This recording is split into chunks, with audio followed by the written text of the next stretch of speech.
நான் எவ்வளோ கேர்ஃபுல்லா பஸ் டிக்கெட் புக் பண்ணாலும் சரி, என்னோட சீட்ல மட்டும் இந்த ஏசி வென்ட் உடைஞ்சு போயே தான் வரும். இந்த ஏசி வென்ட்னாலேயே எனக்கு வந்து 1 மணி நேரத்துக்கு ஒரு தடவ அபிஷேக் பண்றதுக்கு மாரியே இருக்கும். ஸோ, அதுக்கு ப்ரிப்பேர்டா இந்த வாட்டி நான் ரெஸ்ட் ரூம் இருக்க மாரி பஸ் புக் பண்ட்டேன். Hello people. இந்த வீடியோ வந்து ஈரோடு காம்படிஷன் விளாகா தான் இருக்க போகுது. ஸோ, காலேஜ் போயிட்டு நம்ம செட்டப் வச்சுட்டோம். ஆக்சுவலா 3 காம்படிஷன் நம்ம ரெஜிஸ்டர் பண்ணியிருந்தோம்.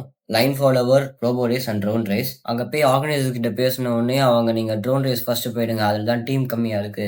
ஸோ, அத முடிச்சுட்டு இங்கலாம் வந்தீங்கன்னா, டீம் நெறையா இருக்கிறதெல்லாம் நீங்க அப்புறமா லேட்டரா பண்ணிக்கலாம் சொன்னாங்க. அதனால தான் நாங்க வந்து ட்ரோன் போயிட்டோம். நார்மலி ட்ராக்லாம் கொஞ்சம் ஹைட்டா தான் இருக்கும். But this one was almost ground level and air டிஸ்டர்பன்ஸும் ரொம்ப இருந்ததால ட்ரோன் சரியா ஓட்டவே முடியல. ட்ரோன் ஒரு இடத்துல நிக்காம வந்து ஆடிக்கிட்டே இருந்துச்சு. பட் எப்படியோ இதெல்லாம் தாண்டி ஓட்டி ரவுண்ட் 1 செலக்ட் ஆயிட்டோம்.